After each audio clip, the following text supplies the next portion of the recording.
আসসালামু আলাইকুম বন্ধুরা। জেএস বং কিচেন চ্যানেলে তোমাদের সবাইকে জানাই অনেক অনেক স্বাগত। কিছুদিন ধরে কিছু সমস্যার জন্য আমি তোমাদের জন্য কোনো ভিডিও আনতে পারিনি, তার জন্য আমি অনেক অনেক দুঃখিত। তাই আজ আমি তোমাদের সবার মন ভালো করার জন্য একটা মিষ্টি রেসিপি ভিডিও নিয়ে চলে এসেছি। এই রেসিপিটা বানাতে কোনো আগুনের ব্যবহার লাগবে না, আর খুবই কম উপকরণে আর কম সময়ের মধ্যেই বানানো যায়। তো বন্ধুরা, দেখতে থাকো আমি কিভাবে বানাচ্ছি। বিস্কুট দিয়ে মিষ্টি বানানোর জন্য আমি এখানে 2 রকমের বিস্কুট নিয়েছি। প্যাকেটগুলো খুলে বিস্কুটগুলো বার করে নিচ্ছি।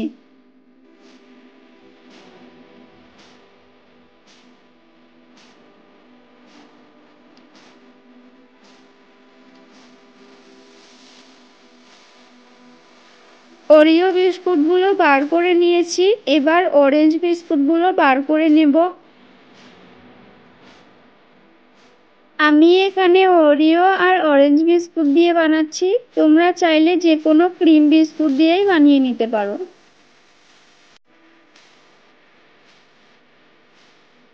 সব বিস্কুটগুলো বার করে নেওয়া হয়ে গেছে, এবার আলাদা আলাদা করে গুঁড়ো করে নেব।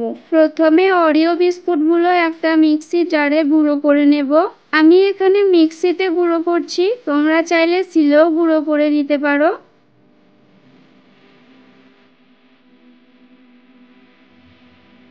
গুঁড়ো করা হয়ে গেছে, এবার একটা পাত্রে ঢেলে নিচ্ছি। একইভাবে অরেঞ্জ বিস্কুটটাও গুঁড়ো করে নেব।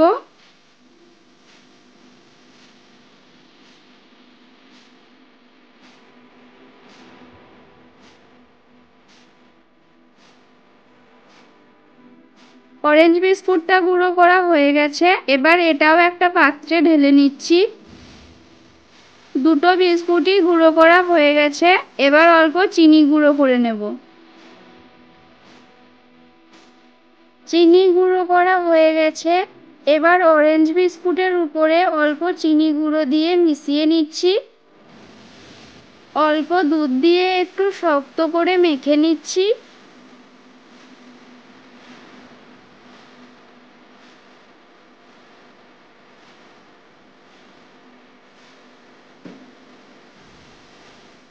মাখা হয়ে গেছে, একইভাবে চকো বিস্কুটের গুঁড়োটাও মেখে নেব।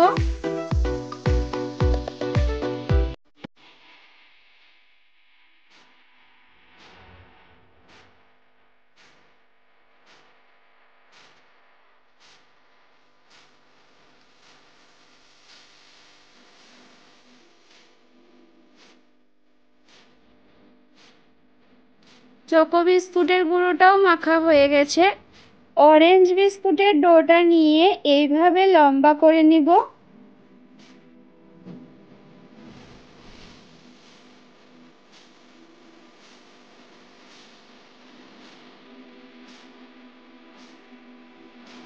এই যে লম্বা করে নেওয়া হয়ে গেছে, এবার এটা তুলে নিয়ে একটা প্লেটে সাইড করে রেখে দিচ্ছি।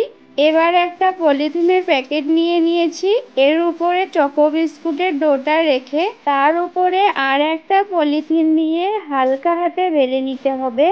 বেশি চাপ দিয়ে বেলা যাবে না।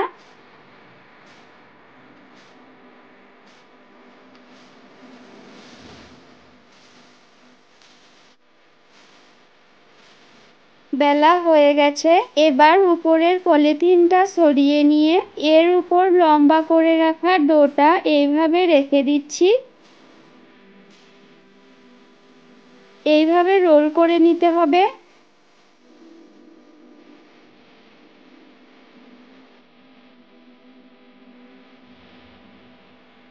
রোল করা হয়ে গেছে, চাপ দিয়ে এইভাবে শেপটা ঠিক করে নিচ্ছি।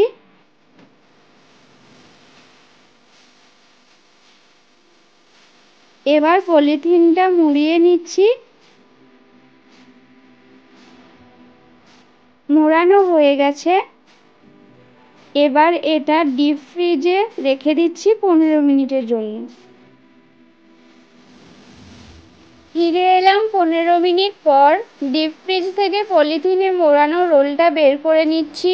এবার পলিথিনের ভিতর থেকে মিষ্টির রোলটা বের করে নিচ্ছি। আমি ডিপ ফ্রিজে রেখেছিলাম, তাই আমার 15 মিনিট সময় লেগেছে।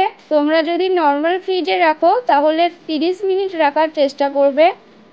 এবার একটা নাইফের সাহায্যে পিস পিস করে কেটে নিব। তোমরা তোমাদের পছন্দ মতো সাইজ করে কেটে নিতে পারো।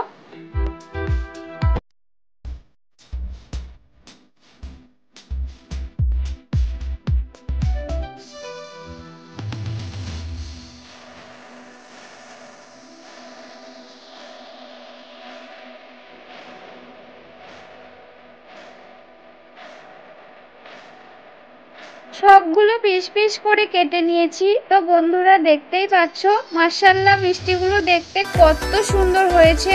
আমার আজকের এই রেসিপিটা যদি তোমাদের ভালো লেগে থাকে তাহলে একটা লাইক দিয়ে দিও। রেসিপিটা কেমন হয়েছে কমেন্টে জানিও। এরকম আরো টেস্টি টেস্টি রেসিপি ভিডিও পেতে আমার চ্যানেলটি সাবস্ক্রাইব করে পাশে থেকো।